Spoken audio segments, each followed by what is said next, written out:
Hello everyone, PallyTime here. Welcome back to Pathfinder and the Wrath of the Righteous. We're recording this episode live on Twitch and doing that every Tuesday and Thursday. I hope you guys stop by sometime. It's getting late into the PM. Oh, I started calling this series Pathfinder and the PM. I thought that had a nice fucking roll to it. I liked it. Anyway, we just cracked the code down on the first story, second story of the Gray Garrison. And don't worry, I recorded it so you can see it. It took a long time. It took a lot of trial and error, but we've slowly been picking up clues for each of the figures that these statues represent. And we finally had enough clues that we could start making some educated guesses to knock out this puzzle. That, along with a little bit of help from Twitch chat, and we are able to peek behind this secret door and see what extra loot we have in store. Okay, we could just process of elimination this. So it's Galfrey. So Galfrey's either the big demon, the big angel in charge, or this one. I'm gonna go with this one. I'm assuming this is Amadia. Then we think this guy is Lariel. I'm just looking at my notes. Then after Lariel is Targona. And then it is Zach and Yanil. It's Galfrey, which is the queen. Then the hand. Then the twin angels. Then Zach and Yanil.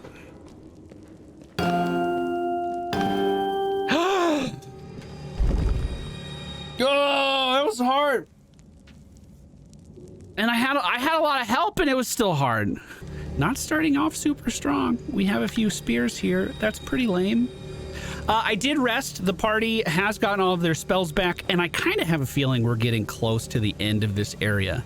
However, the scope of this game is completely beyond me. We were in the markets for like 4 episodes or something, so who am I to say if we're actually progressing well? A spiked heavy shield. Would that be better for you? I mean, you have a +1, heavy shield +1 with 3 AC. This one has what? Oh, this actually just does damage? Oh!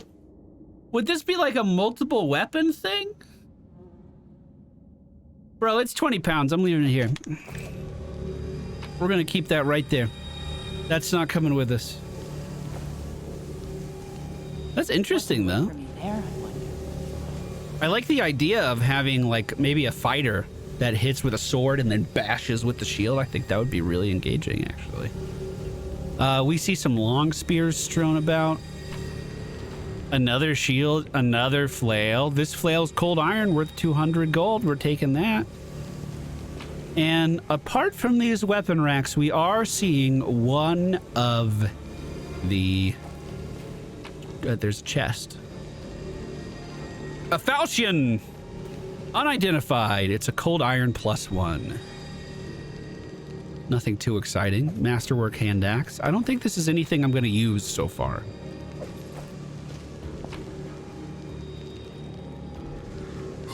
Leather barding? That means Hammond can have armor, right? Oh, my boy. My boy.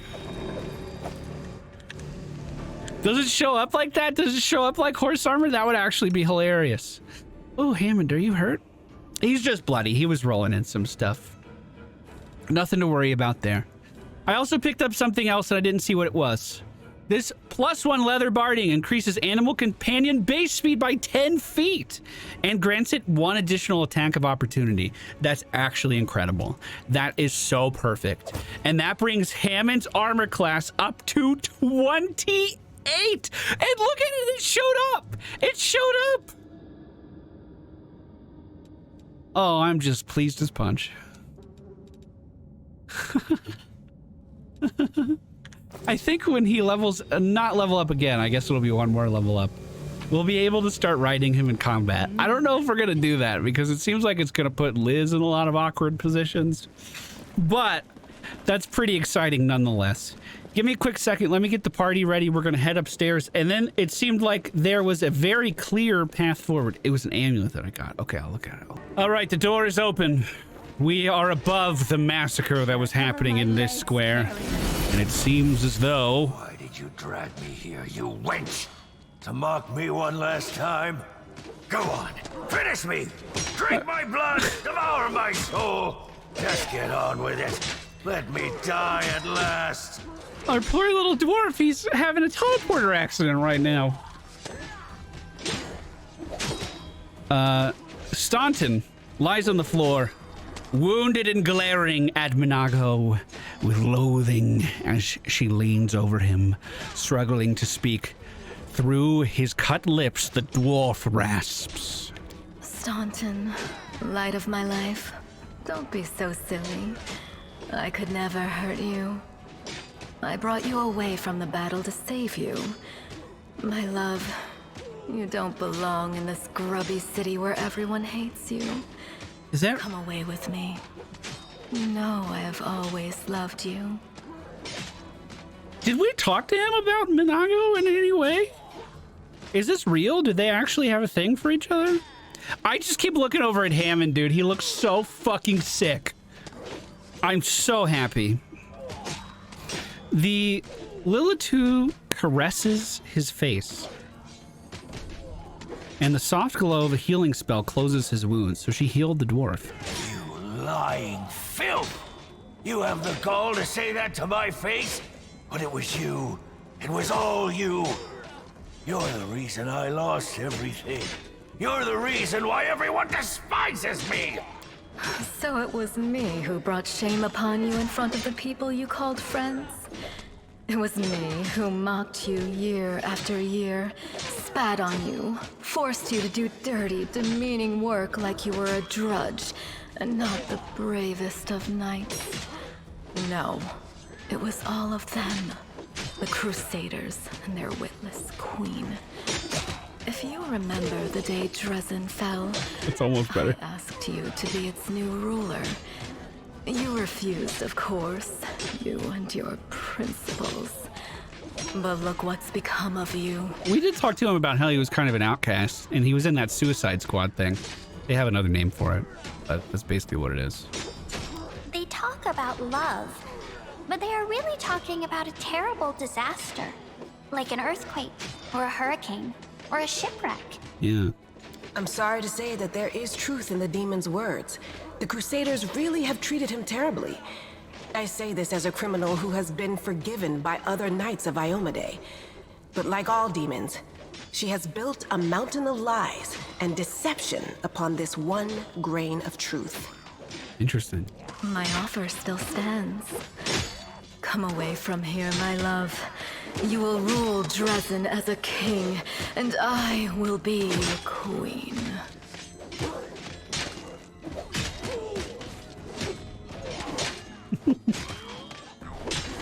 If the chaotic option wasn't mean, I would say it. But I don't want to call him the brainless king. That feels really fucking rude. What are you hoping for, demon? Staunton is loyal to the Crusader cause. He won't succumb to your lies. There's no bigger lie in all of Galarian than your beloved Crusades. Oh, he fixed himself. Centurial delusion encouraged by your disgraced queen. They're having a really noisy fight The only downstairs. thing that is true is my love for you, my darling. I mean, do you believe her? Staunton gets to its feet and looks at the eyeless Lilitu with a strange expression on his face. A mountain would sooner weep than this grim dwarf, but tears now well in his eyes. Dearest, it's all right. I'm here. We'll never be parted again. Let's go. Come. Whoa! Get back! Ah! Grasping his weapon, Staunton slashes at Minagho's eyeless face, and with a surprising agility for one of his stature, flees up the stairs. Curses! Stubborn as as a mule. Never mind, my pet. Never mind. You won't get far. You will kiss this scratch and beg for forgiveness. You will be mine. Wholly, eternally, and willingly. You will kiss this scratch. I heard something else.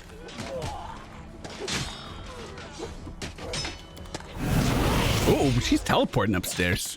Stairs are beneath her. Hey, can you guys keep it the fuck down? Come on, you're killing my frame rates, too. What are you doing?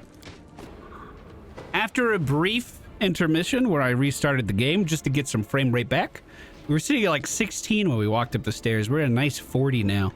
This fight going on downstairs just a little too intense for me, guys. Tone it back. We have made our way up to the, what I presume to be the top floor, as a motherfucking minotaur holds the path in front of us. Well. Woljif has a crossbow he can swap out to. We're going to fire off a shot at the minotaur here. That does not connect. Ember's going to try to put the minotaur to sleep.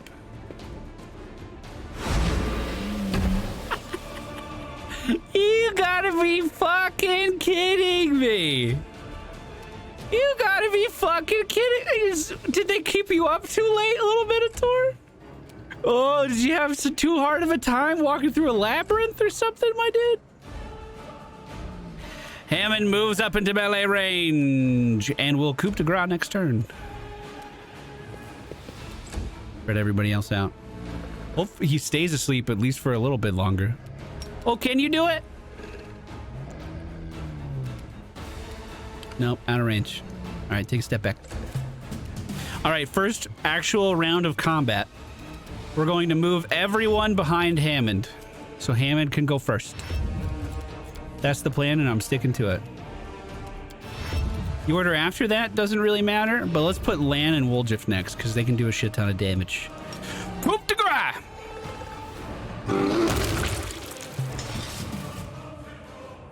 Yo! Come on, dude. Come on, dude. Oh my god. What did you have? Oh, big old great axe. Fucking annihilated. That's one of those situations I've heard about when people play tabletop D&D, where like the DM has a really good strat for a boss, and then the players completely annihilate it within 2 seconds and ruin his big plan.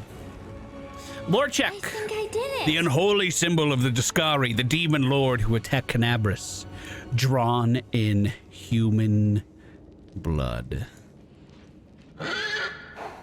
Mobility check of 14. Everyone should be able to get over that.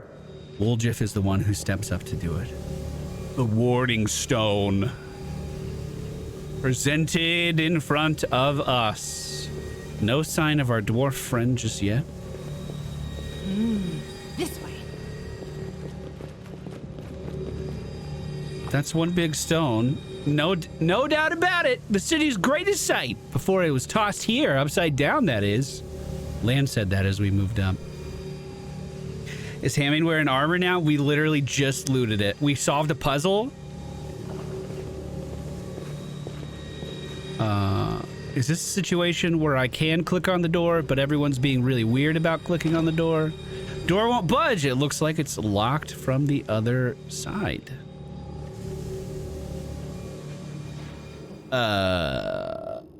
Did I have any alternate paths I could have taken here? Aren't I? I don't... Oh, God. Do I have to touch this?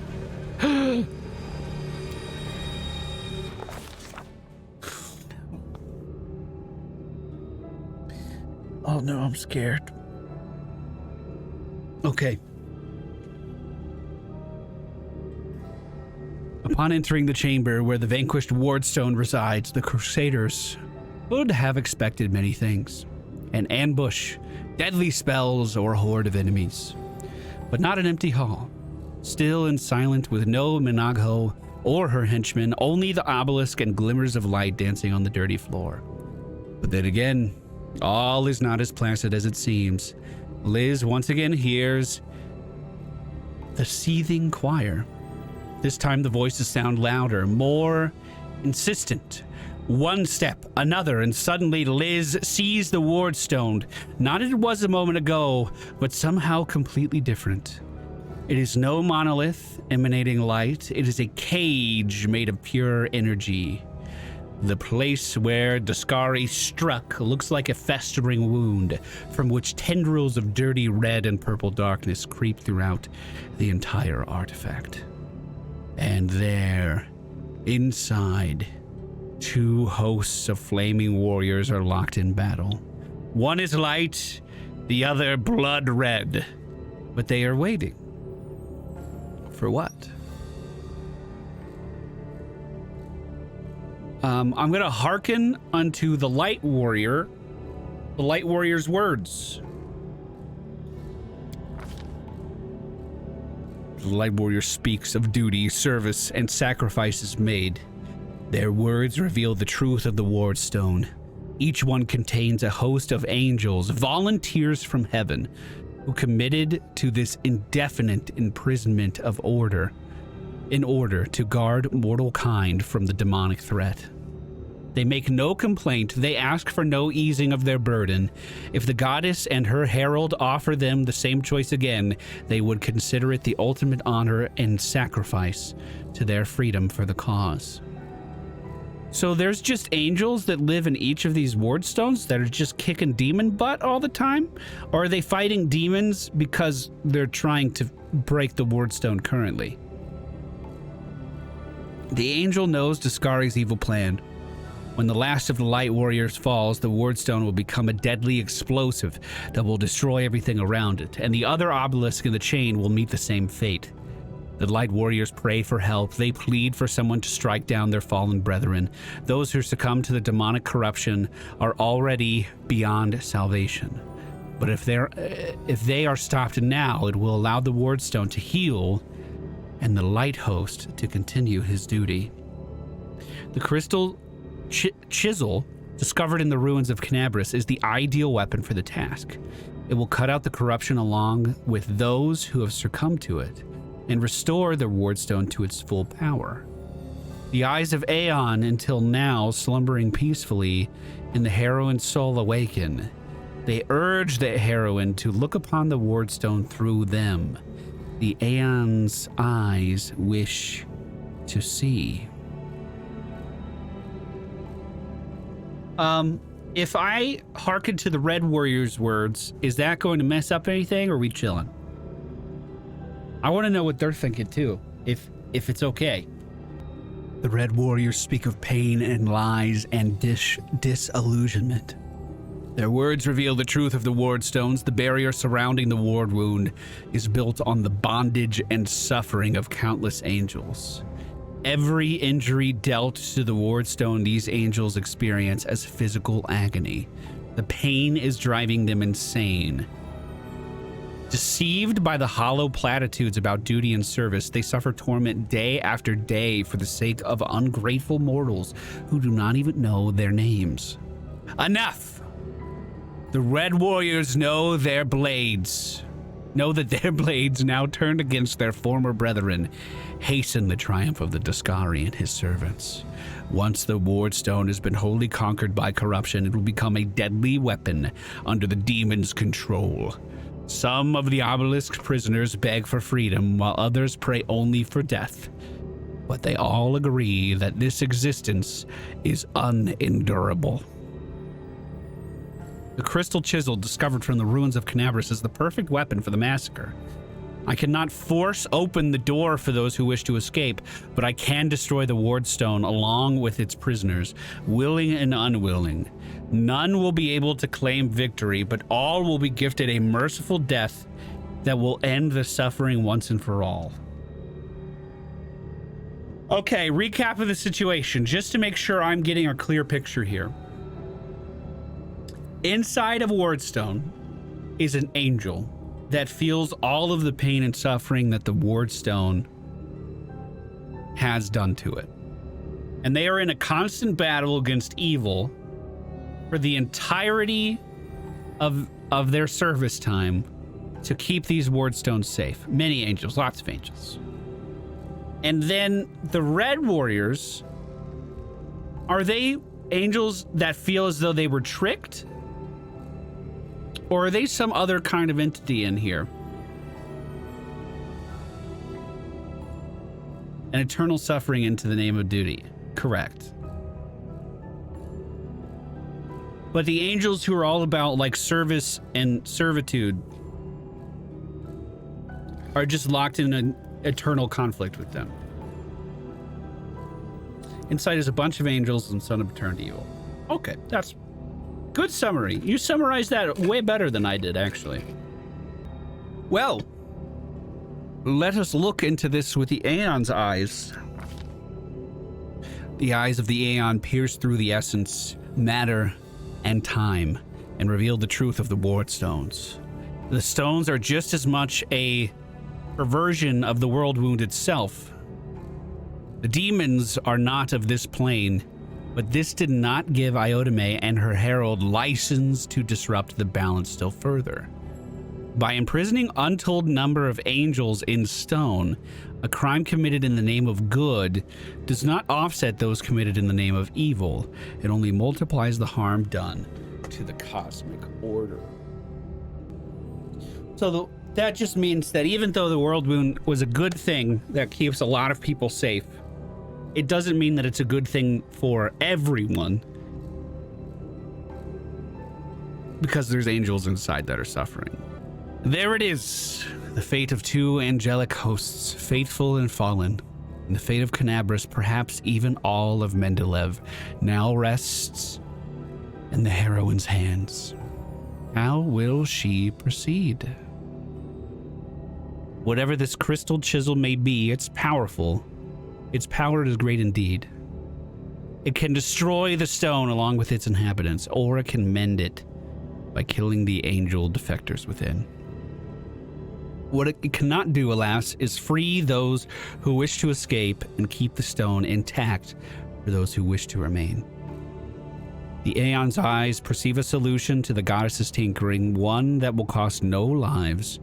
One strike with the crystal chisel is the perfect point, and the stone's magic will be destroyed. And all the angels will go to their rightful place, to heaven or to the plains of chaos and evil. The remnant of the Aeon's power draws all that is left of the Aeon's existence to the heroine, urging her to put things right.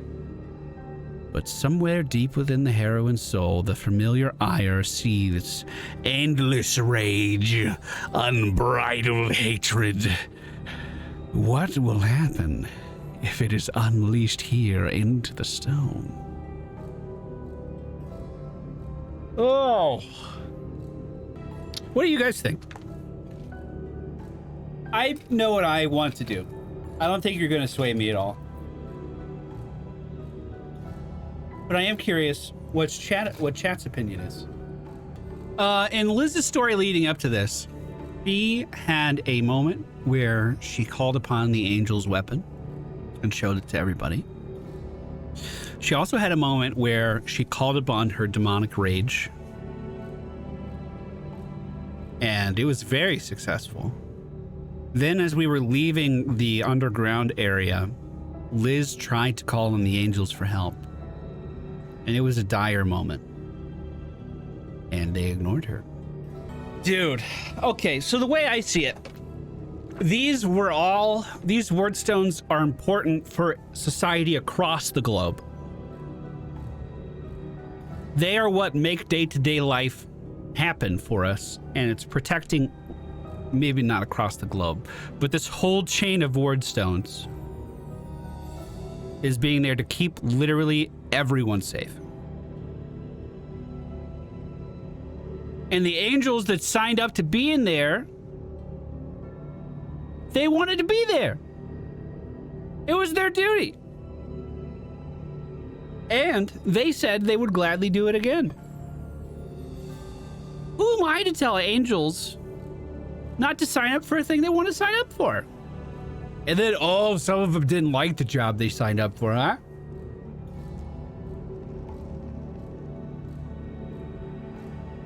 I wonder if offering the angels peace, I wonder how that actually plays out.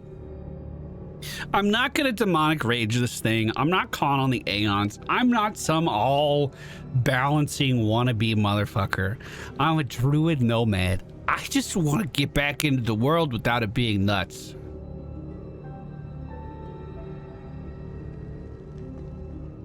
Hey, angels! You want some peace? You don't like your job? Quit!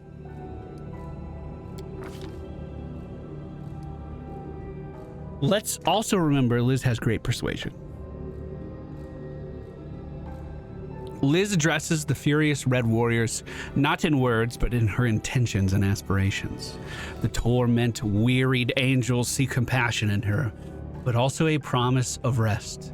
One day the demons will be driven back. One day the world wound will vanish like a nightmare chased away from the spring dawn.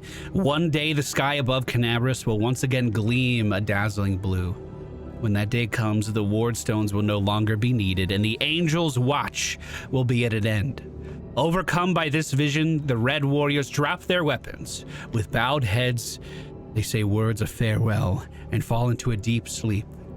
One that will not be broken until the day this promise is fulfilled and they regain their freedom. The injury inflicted by Discari still gleams scarlet within the Wardstone, but the spread of corruption has been halted. The obelisk fills with a vital healing light. The Crusaders succeed. The Angels' battle within the Wardstone has ended, and the threat of the entire chain of stones has been eliminated. Of course, this has won no guarantees of safety for the future. What happened here can happen again. The Mendevians can no longer rely on Iomede's gift as once they did, but the danger has passed for now. Unable to bear such a flagrant violation of laws of reality, the magical eyes of the Aeon fade away for good. It's okay, that wasn't my path.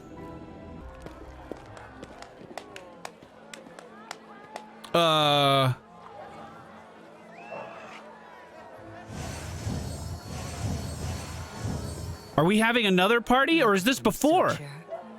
They're rejoicing like children. The storm is coming and none of them sees it. Shall we add to their festivities, my lady? How about a little lightning to burn their flesh? Oh no, Suture. We'll leave such frolics to Discari's little gnats. We are here for something else. Something I have greatly anticipated for a long, long time.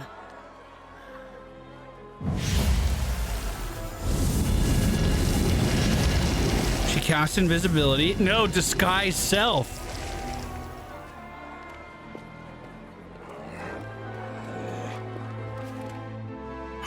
They're the ones who carried me in the stretcher.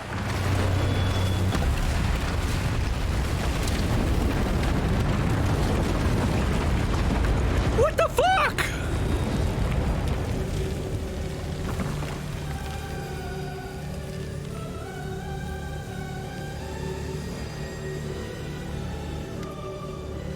The blisteringly vivid memory releases you, and you return from the depths of the past to the present. You feel a fresh breeze on your face. The energy expelled from the Wardstone has blown the roof off of the Grey Garrison. The Wardstone energy suffuses you, and through you flows into your allies. What is it? It tickles. What are you doing here? How? I see. Tricks from your pathetic goddess. So even Iomade will resort to dirty tricks when you have her cornered. Don't celebrate yet, mortal. There's no one to hide you from me now.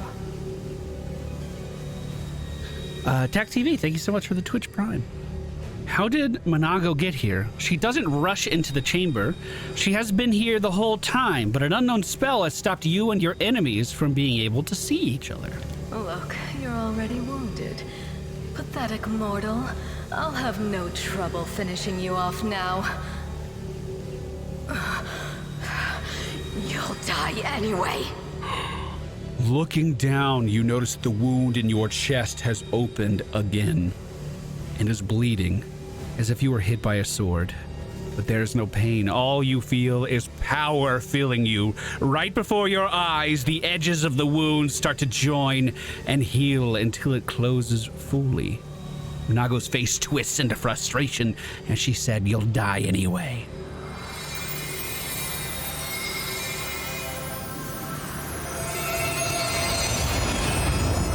Whoa!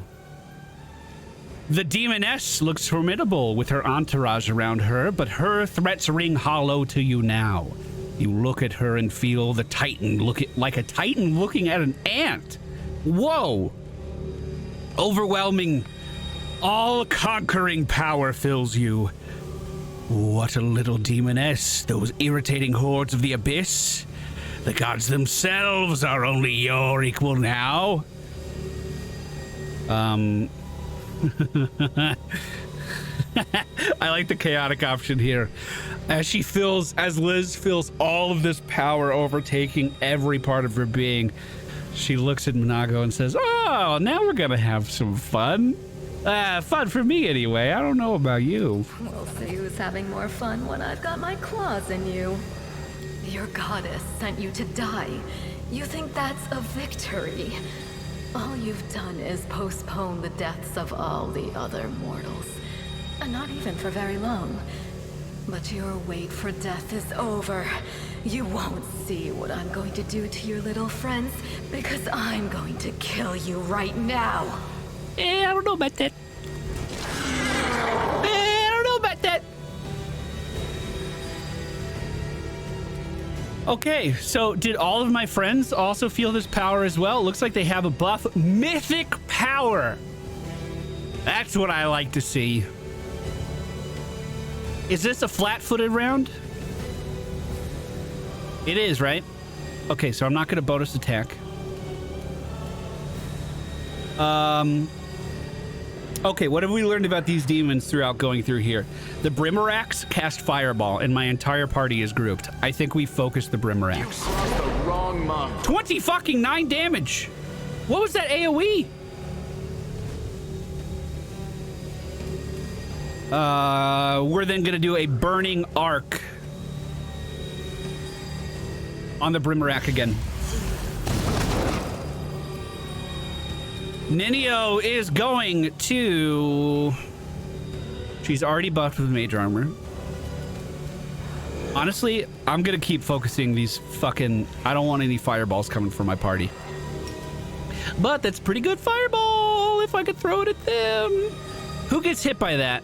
Too many members, too many members, too many members. It's not worth it, it's not worth it, it's not worth it. We'll just do a snowball on the Brimarax. Hits for 26 damage. God damn.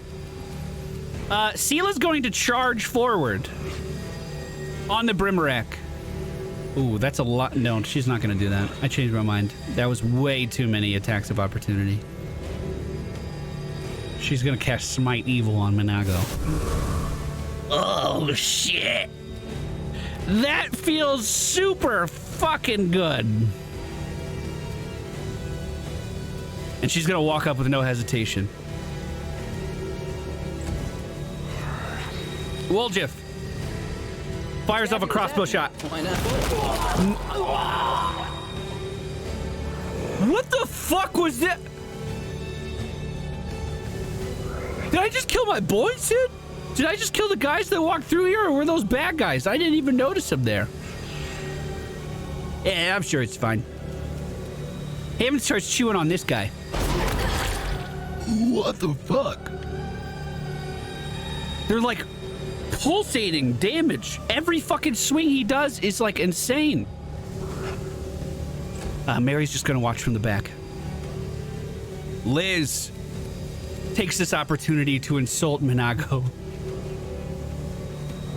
It didn't work.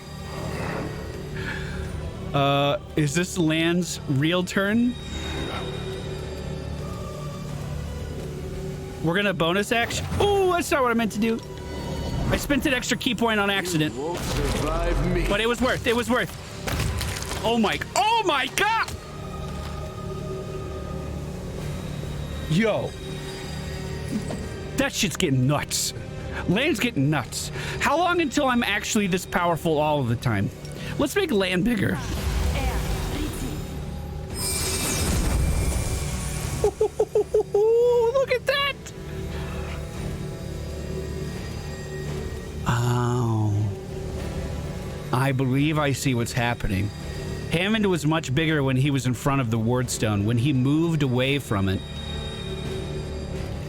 things got a lot smaller. Well, I think that I'm going to just focus on continuing to clear out these extra ads.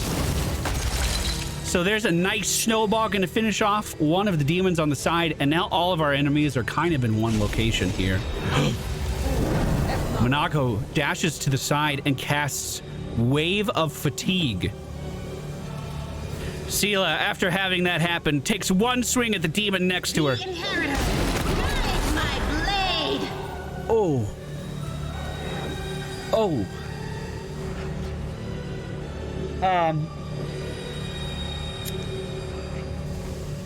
That was my friend I just killed.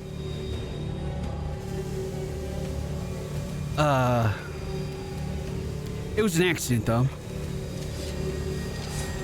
I'm sure he knows that. Wolf's just gonna cast mirror image. Oh shit, more demons coming in. Can Hammond not attack this turn?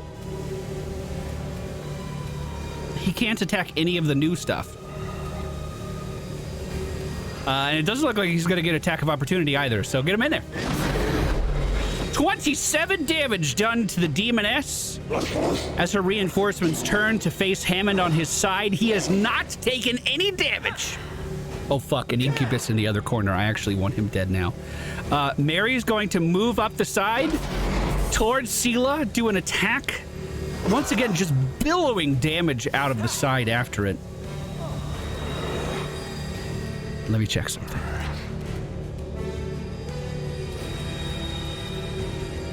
All of the goddamn they're all immune to electricity, dude. All they want to do is send out lightning on enemies. Instead, we're gonna resummon in the frog. Okay, Lan is going to take aim at these incubi, I think. Or should I just go for the main boss? Yeah, fuck it. Let's queue up an extra attack and let's send this home. Doing this. That's one hit. It missed. 37 on the first one. Everything else literally missed, and another 37. Hammond starting to get scratched from one of the demons on his side. Barely feels the damage, completely shrugs it off. We're going to see our dear friend Ember cast a burning arc on Minagho. Not dealing a ton of damage. You frequently miss the enemy. There are many spells and abilities that your armor won't protect you against. A creature's touch AC is usually lower than their base AC. Okay, are they trying to teach me how to actually use Woljif at this point? That'll conclude Ember's turn. Now Minagho is up. And if I can get the fireball in the back, I want to, but it doesn't look like I can. She's going to turn to her left and do a burning arc on the incubus that Mary is currently parked in front of, taking it down. Minagho teleporting into the middle of our party, shooting off a bolt of lightning to the back of Sela. But Sela will not be thwarted. She's going to take an attack of opportunity, but jump on the back of Mary. And I don't think our party actually needs healing at this point. I was going to do an AoE heal. I don't think we need to do that. I'm going to put up a stunning barrier and stay next to these guys if I can. Okay, frigid touch. Do it. A sneak attack for 45 damage with frigid touch. We finally did it. We played the game right. Minagho definitely feeling that. 45 damage is nothing to be sad about. Ham. Oh my God, Hammond is literally ripping demons apart. We are, however, seeing that Liz is taking a little bit of damage here. She's going to summon in yet another frog into this encounter. Two of those big bad boys hopping around is going to be good for us. We're going to go for multiple attacks again. And Lan is staring directly into the beast's eyes as he shoots them off. The first one for 29, 35, a miss, a miss. Hey, still a shit ton of damage this turn. We will take it. Ember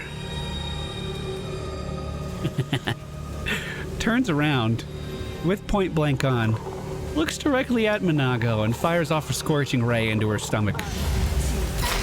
Continue fighting. Fuck, attack of opportunity on spells. Fuck. Okay. All right, don't worry. We'll get her back up. Everything's fine. Everything's fine. Oh God, that means on Ninio I don't want to cast here either. Ninio's gonna cast Mirror Image.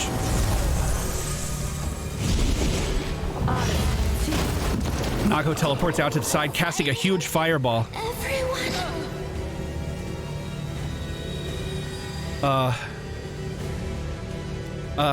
We're going to channel positive healing energy on our entire party. And then attack. Distract them from me. The demon with Woljif. Hammond's gonna turn around and eat the other one. This should be all of the ads down except for the succubus that's continuing to deal damage to Liz. Fuck, the frog died. That was my thing. I was summoning the frog. Liz is gonna cast Bark Skin 18 turns too late. Now Lan, once again, using his key points, is going to fire off at the same adversary. Wrong mongrel. And we ended the fight. How are you doing that? Where is your power coming from? All traces of Minagho's bravado have disappeared and her voice trembles with panic. Hey, look who it is. To me! Wait, you're not helping her, right? Staunton, my darling. I knew you'd come back for me. Shut it! Get over here now. Get behind me. If you want to finish her off, you'll have to step over my dead body first. Killing me won't be a challenge, I know. But I can last long enough to give her time to escape. I like this dwarf. I like this dwarf a lot. I like doing his voice. I think I do his voice well. I like that he was on a Suicide Squad. I think that's really funny to me. I don't like him that much, though.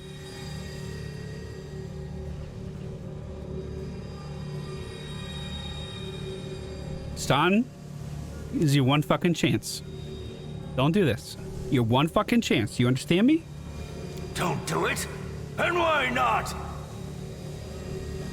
What did she promise you for your betrayal? She doesn't love you.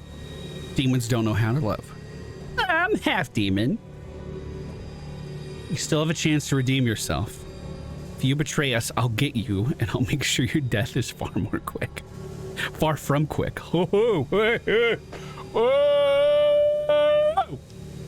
Hey, Staunton, my dude, you could do this. Don't fuck up right now. I believe in you. You still have a chance. Staunton, it's the truth. The Crusaders of Canabras have treated you like dirt, but we would never do that to you. We are your friends. Yes. Shut up! I've been listening to fairy tales about redemption for 70 years! Enough! Not another word!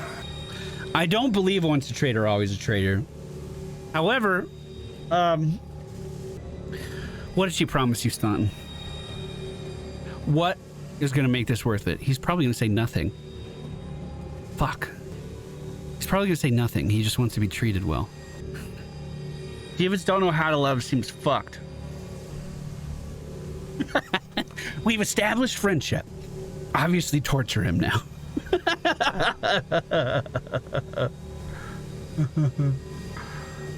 Well. All right, what did she promise you? She's already given me a lot more than all you Crusaders ever did.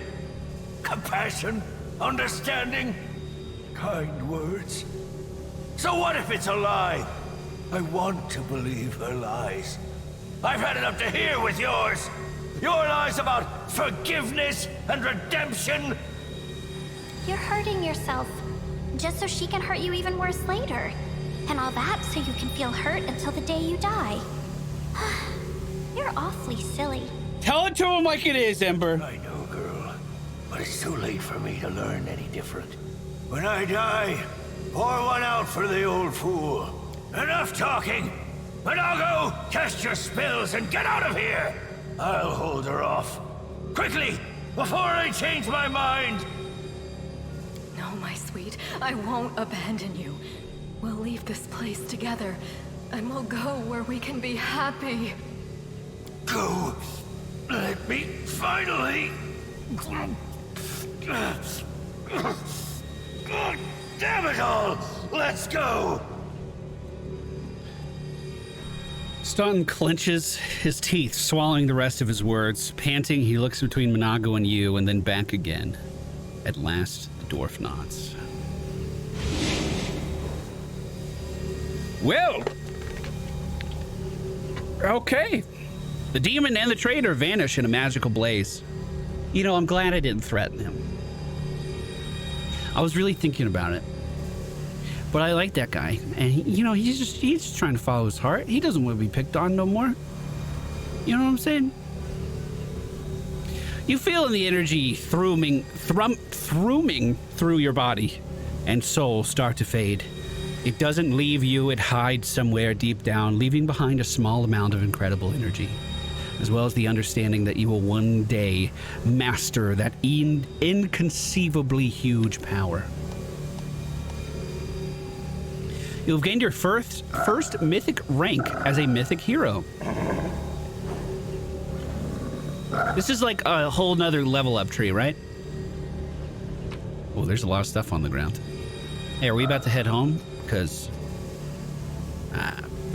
most of this probably isn't valuable. Well,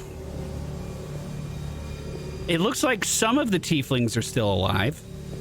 That's good. I don't feel terrible about everything, I guess.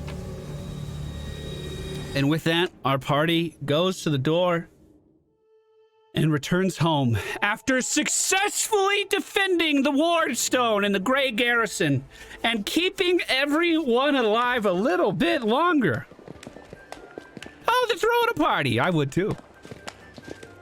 Make way. Warrior Queen coming through with a round for the heroes. Whoa, the heart is packed. And you considered nixing this little shindig, Beth? When Anevia reaches the long table your party is gathered around, she heavily flops into the bench and hands out the tankards of beer. You guys ever wonder what Camelia's up to? I kind of feel bad that I told her to go away. I did consider it, and I am still considering it. It hasn't even been a week since the last demon was booted out of Canabris, and we really should be in a period of mourning for all the city's fallen. But the people deserve to celebrate, and she deserves to be honored for saving the city and possibly all of Mendev. So it's been a week, and we made all the demons leave? That's huge. We did it together. But someone did more than the rest of us. Don't deny your achievements. There will always be plenty of miserable folk only too happy to tear you down. Duncan Dingo, thank you so much for the 10 gifted subs, my dude. I appreciate that very much. According to the Watch reports, there has been no demon activity whatsoever outside Canabris. I get the feeling the fiends are as shocked by what happened as we are. What happened in the garrison, what you did, It was a miracle. I truly believe that the gods remembered us and decided to intervene. You're not that wrong. You're not that wrong. Beth, come on, you agreed. No serious business today. All right, I'm done. No more. Who would have thought we'd be celebrating a successful attack on the Grey Garrison, our own fortress, and that we'd blow the roof off the place? How expensive do you think that repair's gonna be? It's simply unforgivable. Comes the cheerful voice of someone sitting in the far corner of the table.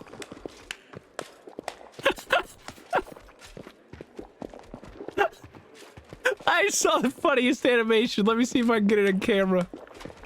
Oh no, I can't. This fucking girl. Right here. Look at this clap animation.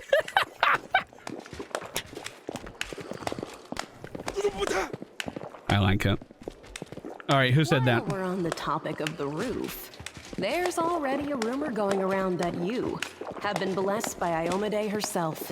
And it was her power granted to you that destroyed the garrison's walls and roof. And it turns out the people want a little piece of that blessing for themselves. The townsfolk are gathering chunks of the garrison's rubble as souvenirs and talismans.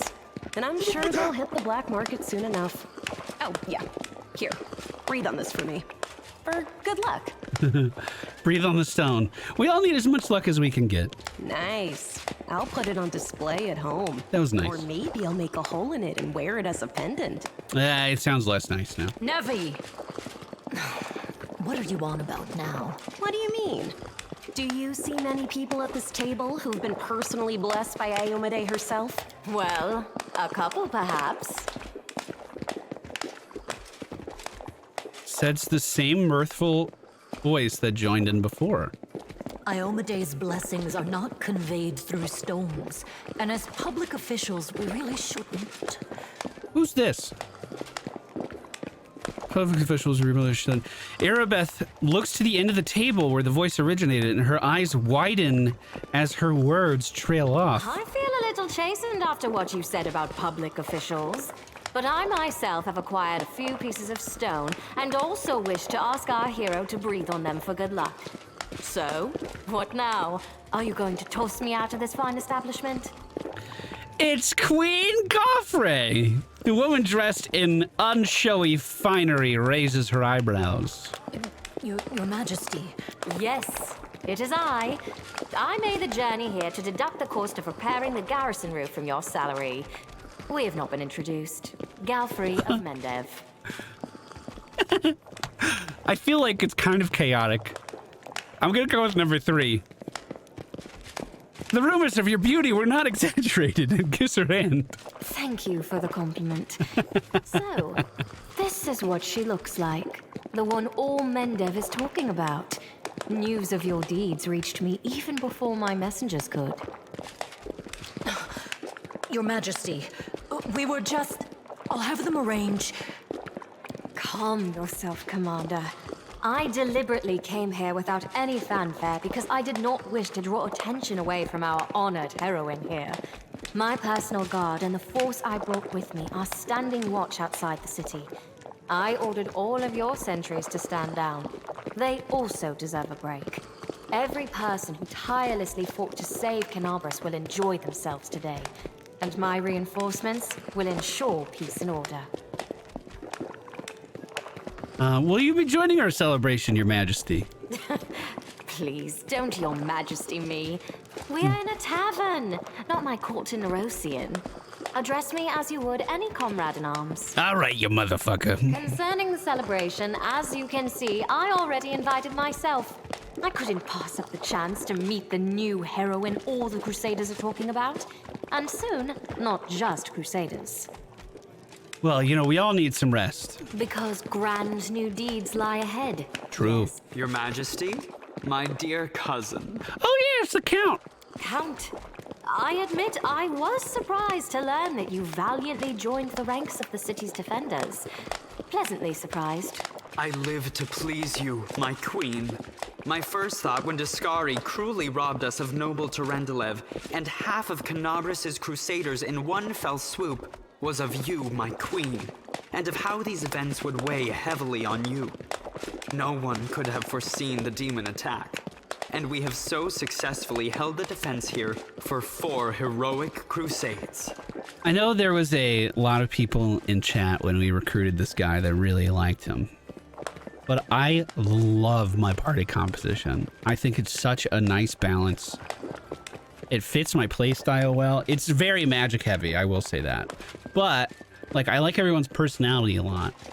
So bringing someone new in and removing someone else is like really difficult for me to do, actually. I like our normal group quite a lot. I'm going to drown him in the nearest well this very night. I value your dedication and your eloquence. I hope you will continue to aid our soldiers. Queen gives him a genuine smile. Not a chance.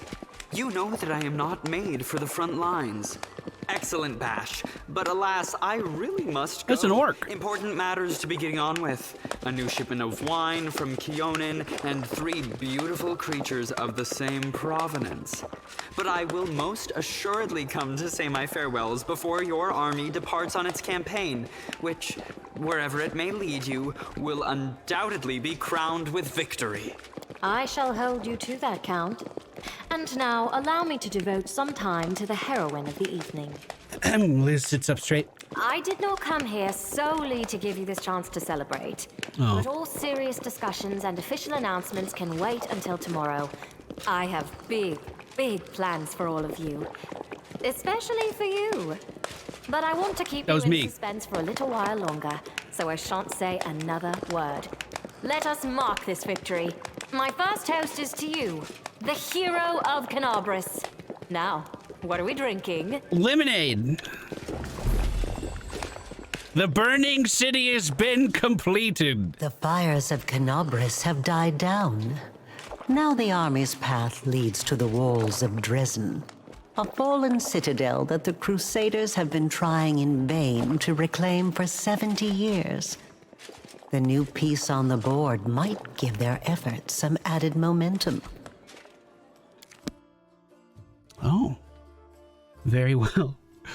God, what is this, episode 22 or something on YouTube?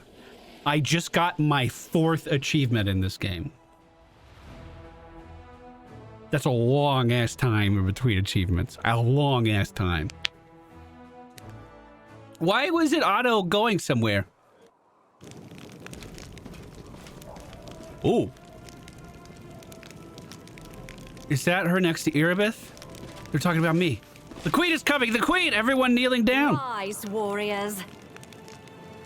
Today is a day of sorrow and pride. Sorrow because we weep for our brothers and sisters who perished in Canabris. Pride because despite demonic treachery, our heroes repelled the attack and saved the city. I, Queen Godfrey of Mendev, declare this day the first day of the 5th Crusade. And awesome. I am glad to introduce the one who will lead the attack on the forces of the Abyss. The hero of Canabris. Knight Commander of the 5th Crusade. Your leader from now unto victory or death. Hi, I have a bear. And now it's time to rest. Everyone is dismissed. 5th time's the charm. It's funny. Well, there. We got promoted. The review is finished. I'll give you some time to look around the camp, and then I shall expect your presence at headquarters. Roger that.